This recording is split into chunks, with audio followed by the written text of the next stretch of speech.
आगे बढ़ते हैं। अब जो है हमारा next chapter that is chapter number 16। पहले 15 होता था, 16 हो। Complaints to magistrate. देखो एफआईआर के बारे में तो हमने पढ़ लिया है, अभी जो है कंप्लेंट जो है करी जाती है के बारे में थोड़ी बहुत बातें जो है हमें।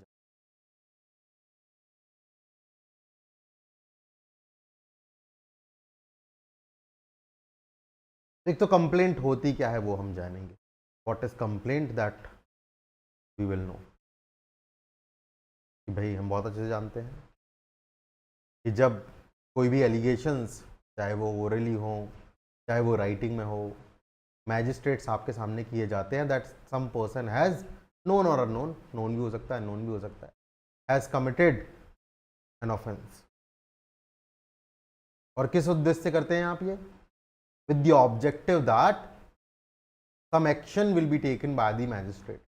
कुछ मैजिस्ट्रेट साहब कुछ ना कुछ एक्शन, उसको हम कंप्लेंट बोलते हैं। We all know it. अब भाई कंप्लेंट दो तरीके की हो सकती है, कंप्लेंट, एक डीम्ड कंप्लेंट भी बोलते हैं। पुलिस ऑफिसर साहब ने एफआईआर दर्ज कर ली थी, इन्वेस्टिगेशन करी, बाद में पता लगता है कि ये तो नॉन कॉग्निजेबल ऑफेंस था, वो पुलिस रिपोर्ट सबमिट करते तो उस पुलिस रिपोर्ट को ही हम कंप्लेंट मान के चल लेते हैं, तो उसको हम बोलते हैं डीम्ड कंप्लेंट। ठीक है भाई, this is all about complaint.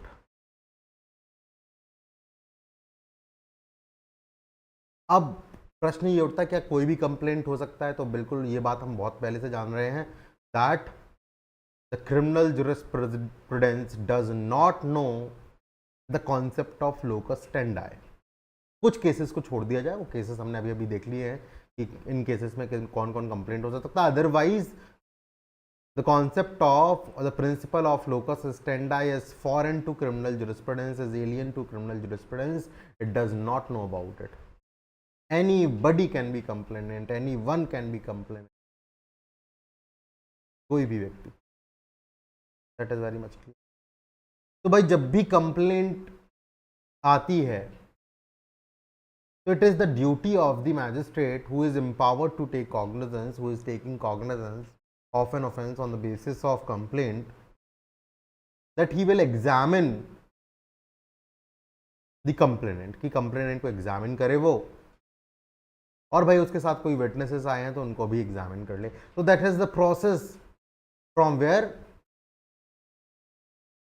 the things get started in reference to complaint, in reference to complaint। Complaint के रेफरेंस में कैसी चीज़ें स्टार्ट होती है वो हमें जो है जानना है। यहीं से स्टार्ट होती है, एग्जामिनेशन वगैरह करना स्टार्ट कर दे। The procedure we will look into from 223, 224, 225, 226। और क्रिप किस पर्पस के लिए जानेंगे? To proceed further. Further proceeding के लिए ये करना जरूरी है। अब प्रोसीड फर्दर का मतलब क्या है भाई? प्रोसीड फर्दर का मतलब है जो समन्स जारी होते हैं, जो वारंट जारी होते हैं, क्या वो जारी किए जाएं या ना किए जाएं, उसके लिए आप जो है 223 जो है से लगा करके 224, 225, 226 ये सारी बातें जो है पढ़ेंगे। चलिए बहुत बढ़िया। तो सबसे पहले आप कंप्लेंट के बारे में एक दो चार बातें लिख लीजिए, then we will come to this section 223 examination of complaint. हालांकि मैं आपको लिखवा चुका हूं पहले, when we were discussing definition clause section 2। Definition clauses जब हम देख रहे थे तो वहां पर हमने जाना था कि कंप्लेंट आखिर होती क्या है। But now will again write about it कि भाई what is complaint and how it is to B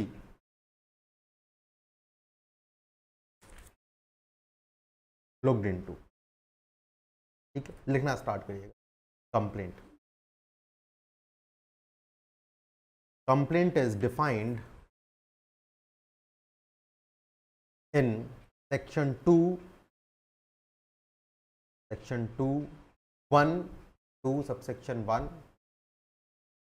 फिर क्लॉज लिख लीजिएगा H. H.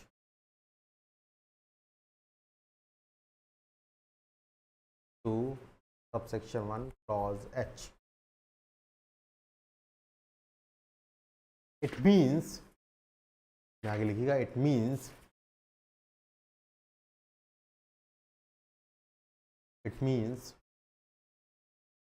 any allegation made orally or in writing, means allegation made orally or in writing to a magistrate, comma,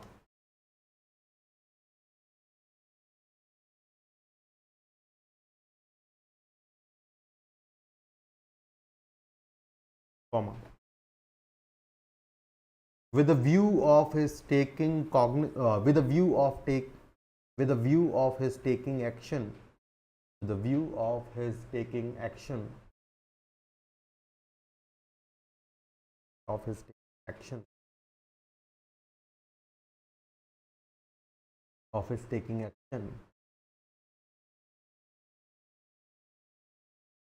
under this Sanhita,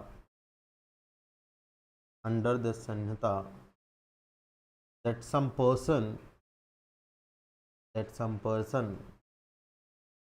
whether known or unknown,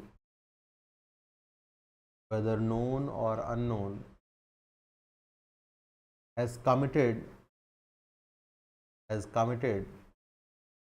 offense, but does not include police report.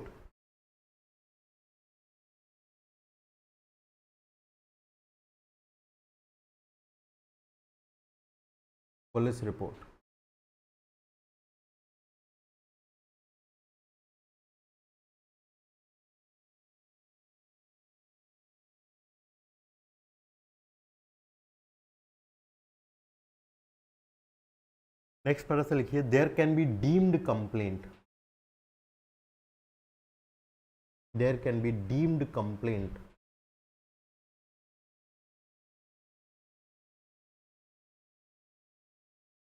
when in police investigation,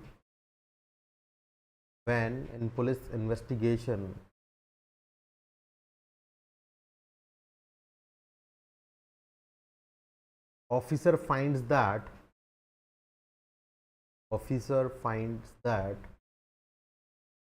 it is a non-cognizable offense,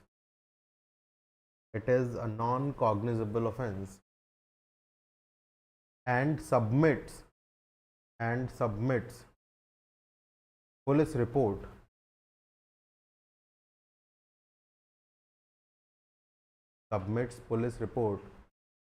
it is deemed as, लिखना, it is deemed as की जगह लिखना, it is known as deemed complaint,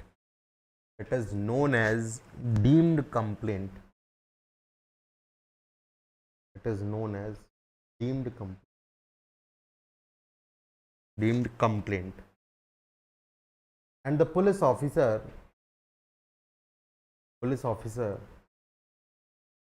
by whom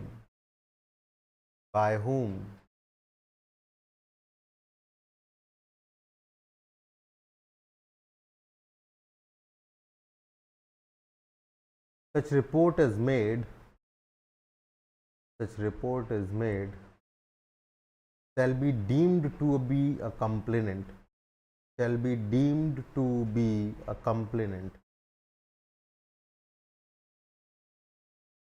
and the police officer by whom such report is made, shall be deemed to be complainant. मेरे समझ से आपको अब complaint जो है थोड़ा सा क्लियरिटी आ रही होगी कि भाई कंप्लेंट का मतलब है कोई भी एलिगेशंस जो है, चाहे वो ओरल फॉर्म में हो, चाहे वो रिटन फॉर्म में हो, मैजिस्ट्रेट्स आपके सामने रखे जाते हैं कि साहब कोई एक अपराध हुआ है, अब पता नहीं है, हो सकता है नॉन व्यक्ति भी हो सकता है, कोई अपराध हुआ है। यहाँ पर ये नहीं है कि कॉग्निजेबल ऑफेंस है कि नॉन कॉग्निजेबल ऑफेंस है। क्वेश्चन आ सकता है आपका, कंप्लेंट रिलेट्स टू कॉग्निजेबल और नॉन कॉग्निजेबल दोनों से रिलेट करती है। कॉग्निजेबल के केस में भी कंप्लेंट हो सकती है, नॉन कॉग्निजेबल ऑफेंसेस के केस में भी जो है कंप्लेंट हो सकती है। जैसे एफआईआर में रिस्ट्रिक्शन है कि एफआईआर केवल और केवल कॉग्निजेबल केसेस में हो सकती है, ऐसा किसके लिए नहीं है? कंप्लेंट के लिए ऐसा, ठीक है। Police officer by whom such report is made shall be deemed to be a complaint। तो भाई कंप्लेंट जो है कंप्लेनेंट के द्वारा मैजिस्ट्रेट साहब के सामने रखी गई है for the purpose of taking some action, कि भाई मैजिस्ट्रेट साहब कुछ action, and the options available to the magistrate is to accept it और रिजेक्ट इट। या तो भाई उसको क्या कर लेगा, एडमिट कर लेगा, केस रजिस्टर हो जाएगा, या डिसमिस कर देगा।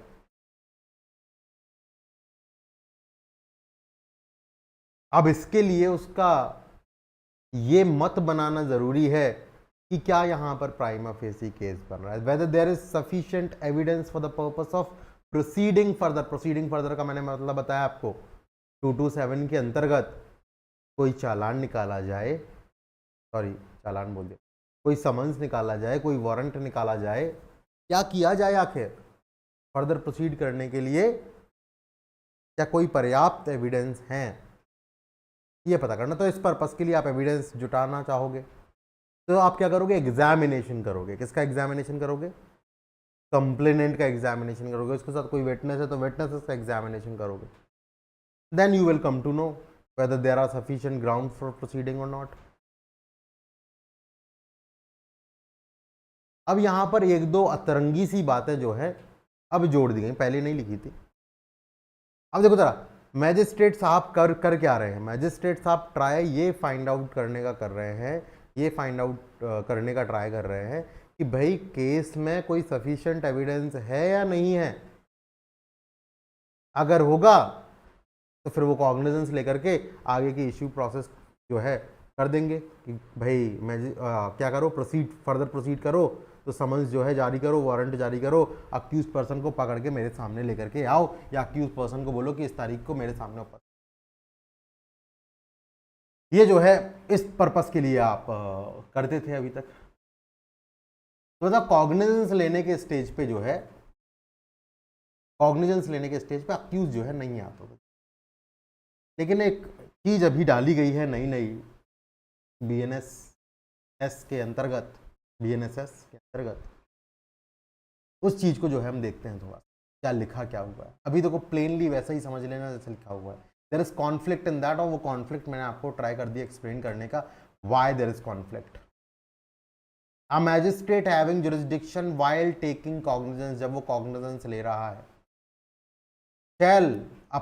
सेल कंप्लेंट के बेसिस पे जब भी क्या ले रहा है, कॉग्निजेंस ले रहा है, shall examine upon oath complainant and witness. Witness और कंप्लेनेंट को क्या करेगा, ओथ पर एग्जामिनेशन करेगा।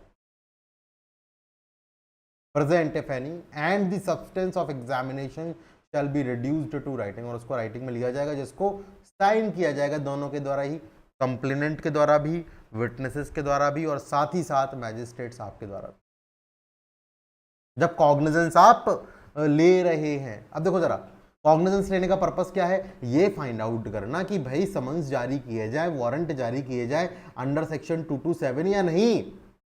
यही पर्पस है कि अक्यूज को सामने बुलाया जाए या नहीं बुलाया जाए। लेकिन ये प्रोवाइजो जो है अभी रिसेंटली जब नया बीएनएसएस निकल करके आया, हमारा नया प्रोसीजरल लॉ निकल के आया, क्रिमिनल प्रोसीजर, तो ये बात थोड़ी सी अतरंगी जो है मालूम पड़ती है। अब हालांकि इस पर डिसीजन सुप्रीम कोर्ट वगैरह दे दे, बाद में कोई निकल करके चीज़ें आ जाएं तो अलग बात है, लेकिन अभी तक के लिए हमें अपने एग्जाम पर्पस के लिए ये बात को थोड़ा समझ लेना है।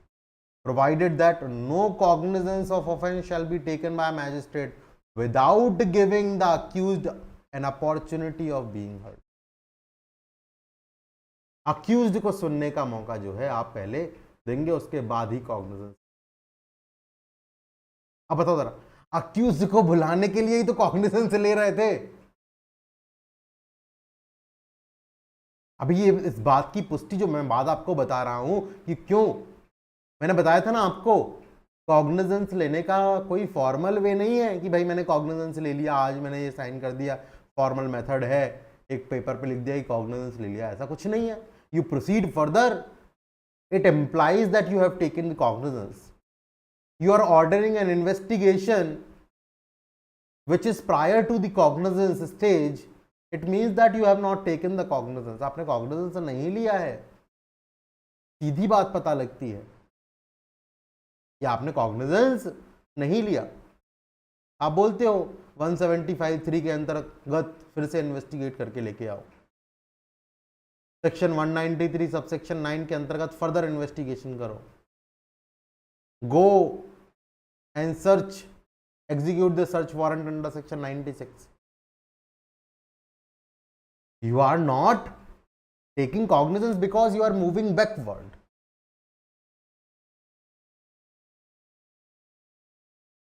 Cognizance is moving forward. Forward का मतलब क्या है?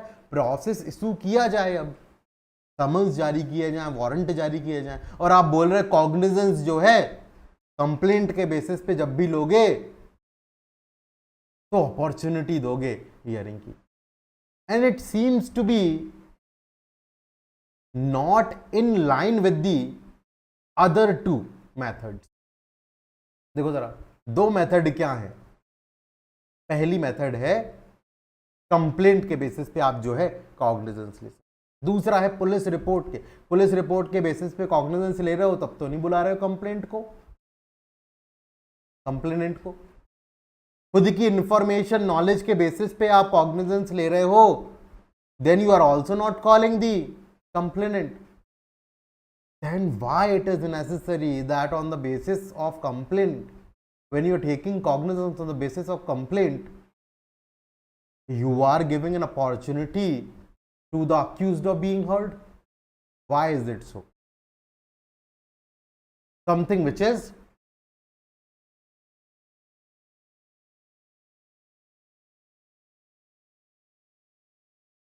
difficult to conceive. हाँ, सब जगह ऐसा होता तो बिल्कुल. अभी तो तक तो मुझे यही बात समझ में आती थी कि पहली हियरिंग का मौका तो अक्यूज्ड को चार्ज के समय होता है. चार्ज में वो आता है, उसको पूछा जाता है कि भाई आपके ऊपर ये चार्ज लग रहे हैं, what you have to say about it, और उस पर बहस भी होती है. हालांकि वहां पर अपॉर्चुनिटी भी रहती है उसको. हालांकि वहां पर भी मैं बताऊं आपको, the accused is not empowered to produce any document. आ रही है ना बात समझ?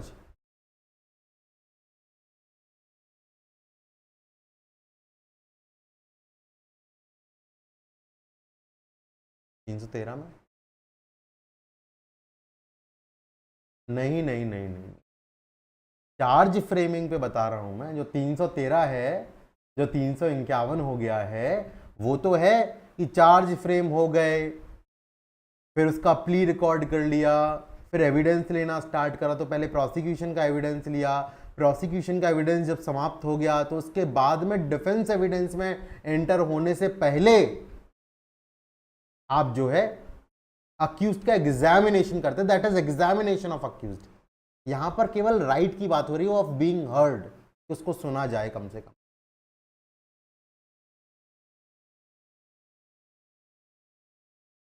उसका क्या कहना है, एग्जामिनेशन नहीं कर रहा उसका. यहां पर कोई एविडेंस कलेक्ट नहीं कर लोगे उसके कहने ना कहने से. ट्रायल पे तो क्या है, एविडेंस लिए जाते हैं, या एविडेंस वगैरह नहीं ले रहे.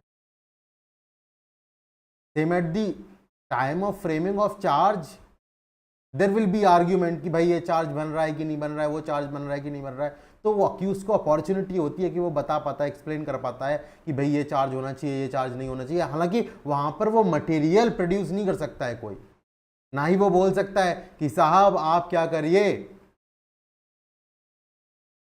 जो 94 का समन्स है वो जारी कर दीजिए. It can not be done by the accused person, and court do not have that power. Courts do not have that power to do that.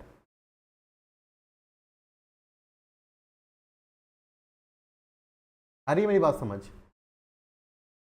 तो भाई जब कंप्लेंट के बेसिस पे आप क्या कर रहे हैं, कॉग्निजेंस ले रहे हैं, तो what you will do, you will certainly examine the complainant because he is obviously before you, and if there is any witness who is accompanying him, उसको भी आप oath पे examination करोगे. That remember this thing, that they are examined on oath,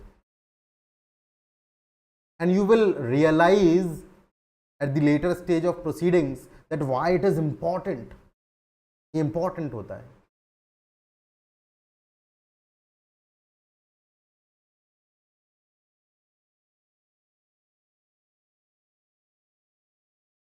और ये सारी बातें आप जब जानेंगे, जब ट्रायल स्टेज पर पहुंचेंगे, तो ट्रायल में आपको वारंट केसेस में 2 डिवीज़न देखने को मिलेंगे.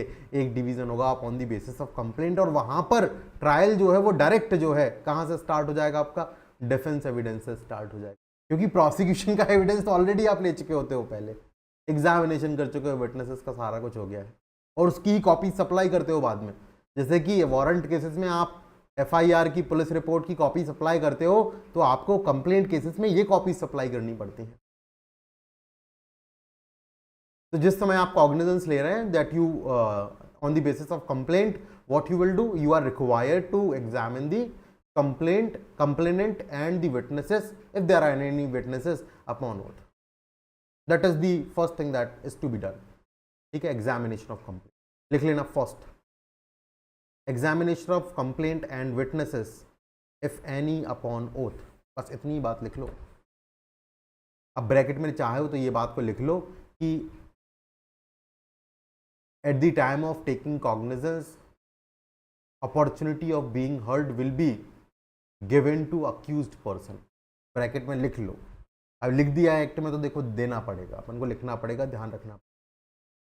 लेकिन ये कुछ ऐसा है जो कि थोड़ा कॉन्ट्राडिक्टरी समझ में आ रहा है, और ये अलग भी है थोड़ा. भाई देखो, आप जब पुलिस रिपोर्ट के बेसिस पे ले रहे हो कंप्लेंट कॉग्निजेंस, तब तो ऐसा नहीं कर रहे हो. इंफॉर्मेशन नॉलेज के बेसिस पे कर रहे हो, तब तो नहीं कर रहे हो ऐसा.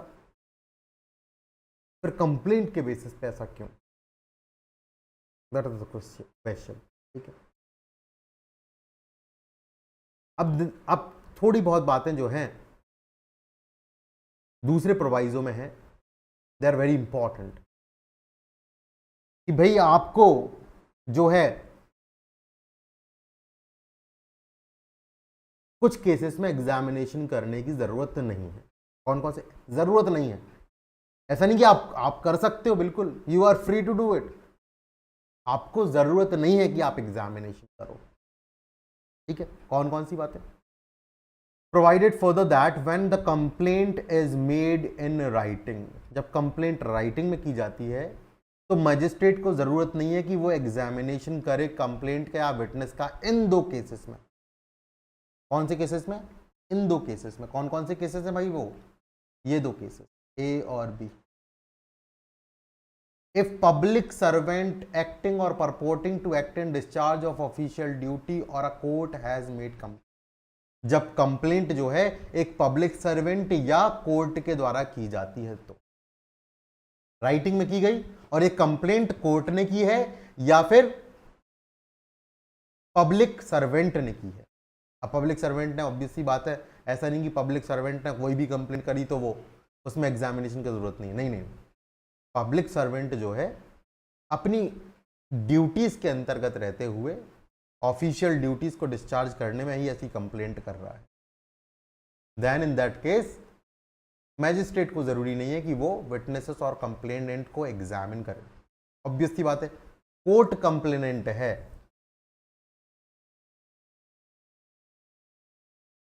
तो it is implied that there is some seriousness and the allegations are somewhat presumed to be correct. Same goes with the public servant. वो unnecessarily सिस्टम का टाइम जो है वेस्ट नहीं कर रहे हैं. That is why this is done. Second, if the magistrate makes over the case for inquiry or trial to another magistrate under section 212. भाई आपको कॉग्निजेंस तो लेना है, लेकिन कॉग्निजेंस लेने के बाद उसको तुरंत के तुरंत उसको मेक ओवर करना है इंक्वायरी के लिए, ट्रायल के लिए दूसरे मैजिस्ट्रेट साहब को. तो भाई आपको जो है एग्जामिनेशन करने की जरूरत नहीं है, जरूरत नहीं है आपको एग्जामिनेशन। लेकिन अगर आपने एग्जामिनेशन कर लिया और उसके बाद मेकओवर करा ट्रायल के लिए, इंक्वायरी के लिए, तो फिर जो दूसरा मैजिस्ट्रेट है जिसको मेकओवर किया है उसको जरूरत नहीं है री एग्जामिनेशन करने की। अच्छा, उसके पास भी ये पावर है, वो भी री एग्जामिनेशन कर सकता है। जैसे आपको नहीं करना चाहिए था लेकिन आपने एग्जामिनेशन कर लिया, ऐसी उसको भी जरूरत नहीं है कि वो री एग्जामिनेशन करे, लेकिन अगर वो चाहे तो री एग्जामिनेशन कर सकता है।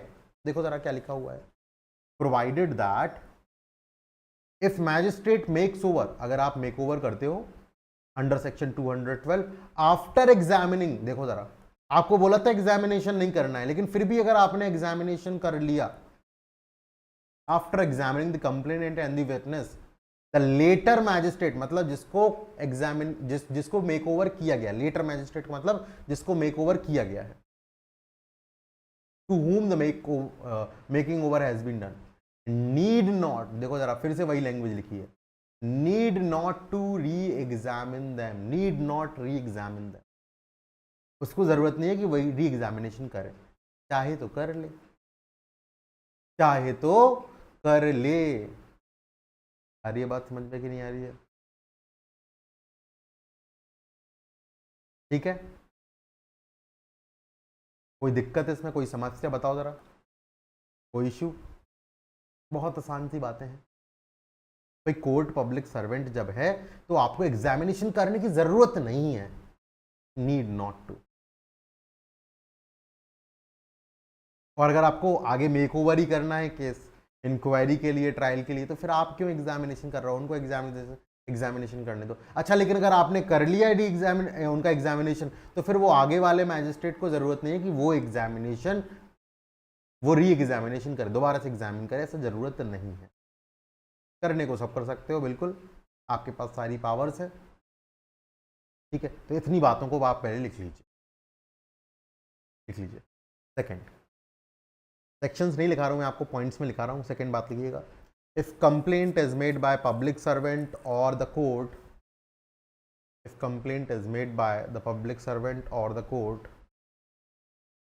magistrate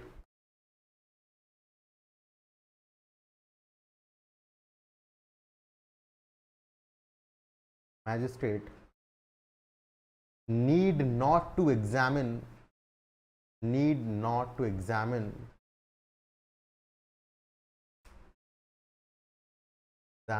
complainant and witnesses, need not examine complainant and, next point, if magistrate makes over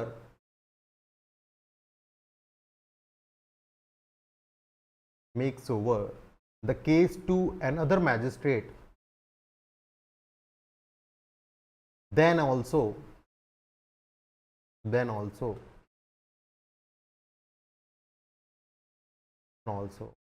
he need not to examine, then also he need not to, but para change करके नीचे लिख लेना उसी में, but if the examination has already been done by previous magistrate,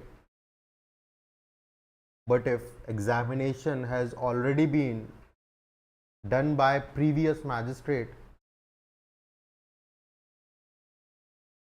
but if examination has already been done by previous magistrate, then the magistrate to whom the case is made over, the case has been made over, ऐसा लिखना, case has been made over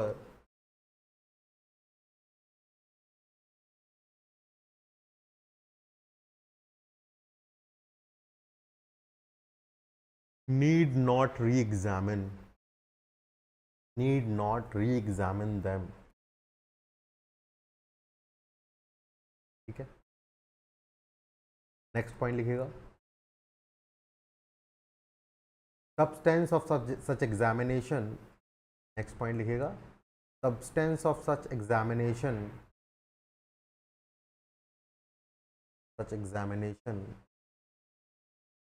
shall be signed by complainant, witness and magistrate. Substance of such examination shall be reduced in writing and shall be signed by complainant, witness, magistrate. Writing में लिख करना है उनको और sign करवाने हैं तीनों लोगों से, कंप्लेनेंट अगर विटनेस है तो विटनेस भी और मैजिस्ट्रेट साहब भी साइन करेंगे। ठीक है, अब देखो ये जरा सबसेक्शन 2 जो लिखा हुआ है ये पहले नहीं हुआ करता था। पब्लिक सर्वेंट के केस में ध्यान से सुनिएगा जरा, यहां पर पब्लिक सर्वेंट जो है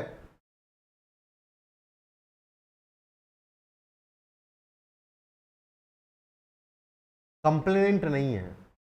सबसेक्शन 2 जो डाला गया है, आप जब सबसेक्शन 1 पढ़ रहे थे वहां पे पब्लिक सर्वेंट का जिक्र हो रहा था तो वो पब्लिक सर्वेंट कंप्लेनेंट था। यहां पर जो सबसेक्शन 2 जो एडिशनली ऐड किया गया है 2023 बीएनएसएस के अंदर, यहां पर जो पब्लिक सर्वेंट है he is accused person, he is accused person. अब ये बात भी थोड़ा सा अलग सी समझ आती है, प्रतीत होती है, क्योंकि अभी हम पढ़ के आए 218 में प्रोसिक्यूशन ऑफ जजेस, पब्लिक सर्वेंट, आर्म्ड फोर्सेस, और वहां पे आपको सैंक्शन जो है लेना पड़ता था ऑफ द स्टेट गवर्नमेंट और the central government, whoever the appropriate government is, और उस सैंक्शन को देते समय प्रिलिमिनरी इंक्वायरी कंडक्ट की जा सकती है उनके द्वारा, बताया जाएगी कौन भाई ट्रायल करेगा, कहाँ ट्रायल, ये सारी बातें हैं। फिर भी जो है डाला गया है। रीज़न जो है थोड़ा सा और हो सकता है कि भाई जो पब्लिक सर्वेंट है उसमें और भी लोग आते हैं, लेकिन जो आप पब्लिक सर्वेंट वहाँ पर बात करते हैं 218 में, दे आर वेरी डिफरेंट, क्योंकि उनको बिना sanction of the state government remove नहीं किया जा सकता है। ठीक है, केवल उनको ही प्रोटेक्शन दिया गया 218 में। यहाँ पे सबके अगेंस्ट कम प्रोटेक्शन है, लेकिन ये प्रोटेक्शन जो अवेलेबल है पब्लिक सर्वेंट को ये केवल कंप्लेंट केस है। ठीक है, देखिए ज़रा क्या लिखा हुआ। A magistrate shall not take cognizance on a complaint against a public servant for any offences alleged to have been committed in course of the discharge of his official functions or duties. अब इन discharge of official duty क्या होता है, इस पर बहुत लंबा discussion हम कर चुके हैं ऑलरेडी। HHB गिल केस जो है प्रिवी काउंसिल का, वो भी मैंने आपके साथ इसके लिए डिस्कस किया था। Example we that we took was about doctor, है ना।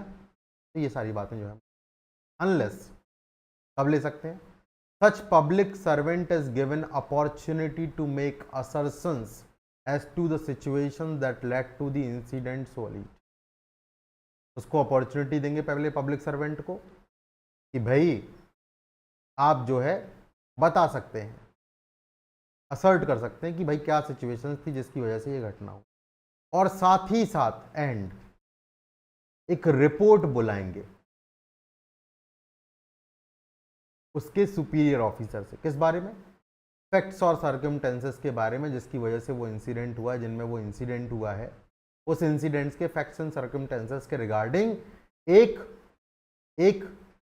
रिपोर्ट मंगाएंगे, किससे, उसके सुपीरियर ऑफिसर। ये दो चीजें आपको करनी है, उसके बाद ही आप कॉग्निजेंस ले सकते हैं। Report containing facts and circumstances of the incident from the superior officer to such public servant as. ठीक है, तो लिख लेना, लिख लो।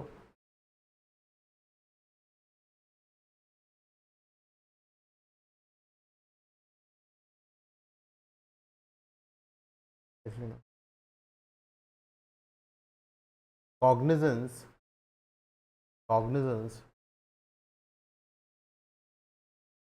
on a complaint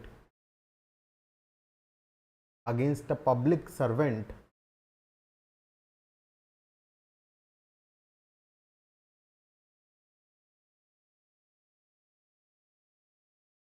for the offenses committed in discharge of official duty, for the offense committed in discharge of official duty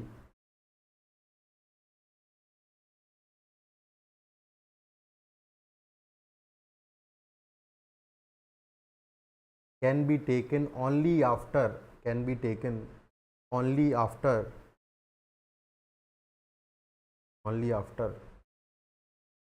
he is given opportunity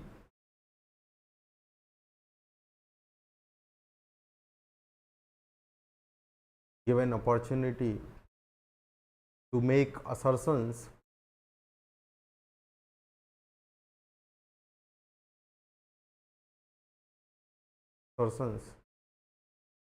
and after receiving a report from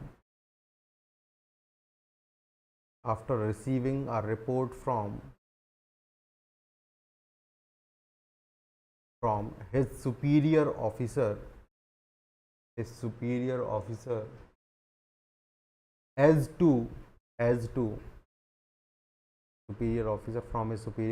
as to facts and circumstances of the incident,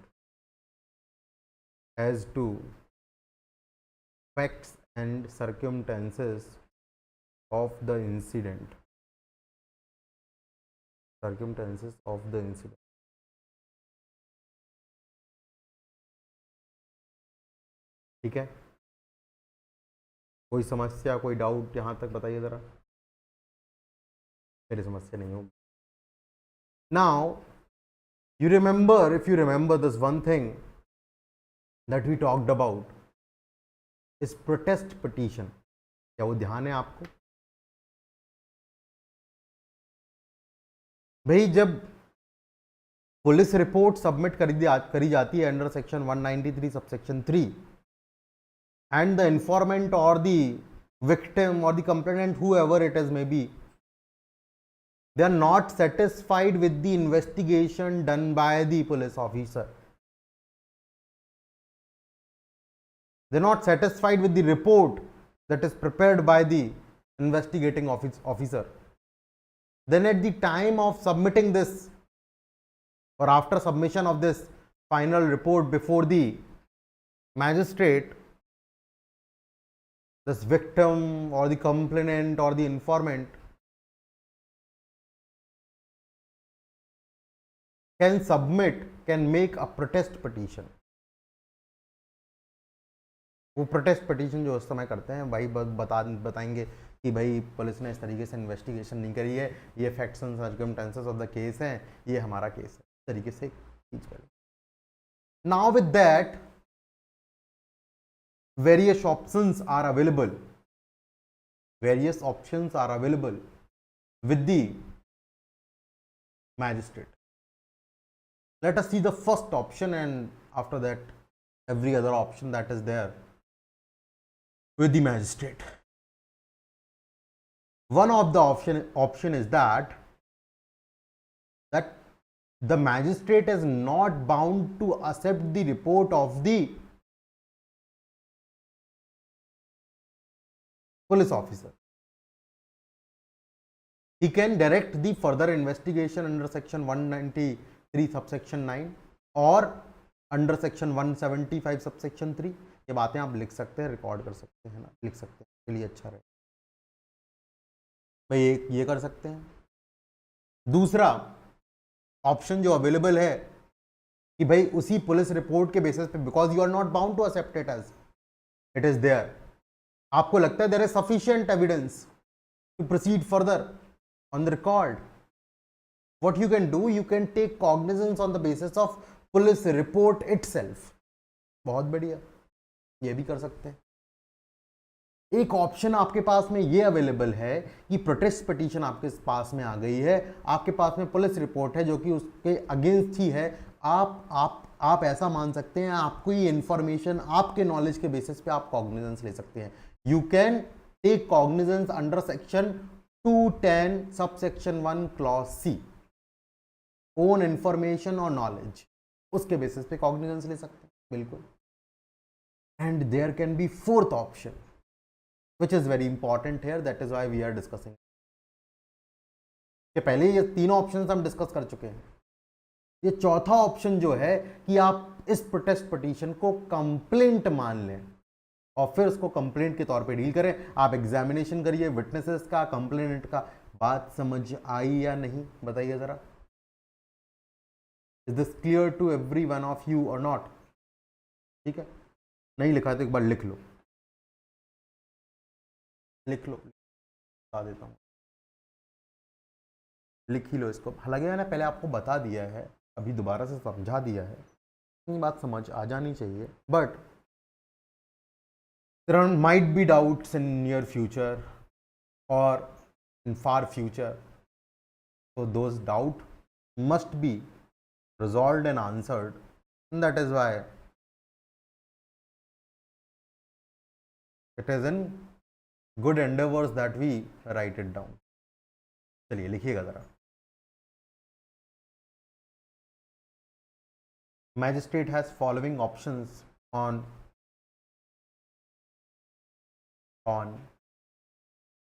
protest petition. First, he may take cognizance under section 210 subsection 1 clause C. Second, section 210 clause 1 clause C. Second,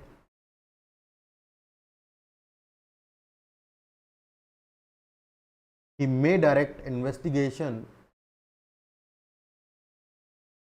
under 193 subsection 9 or 175 subsection 3.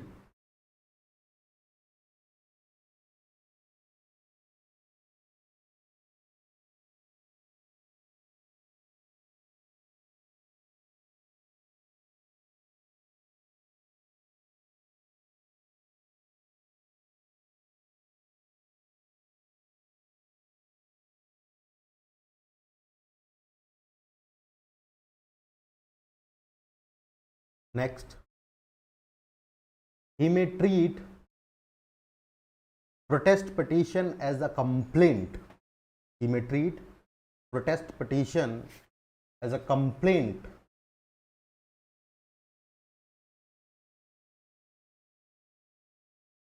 and proceed the case as a complaint case. And proceed the case as a complaint case. अब complaint case के लिए क्या procedure होता है वो बिल्कुल अभी वही हम जान रहे हैं कि एग्जामिनेशन करना है, ये करना है, वो करना है। ट्रायल कैसे होगा वो भी हम जानेंगे लेटर स्टेज, तो हम ट्रायल्स पर पहुंचेंगे।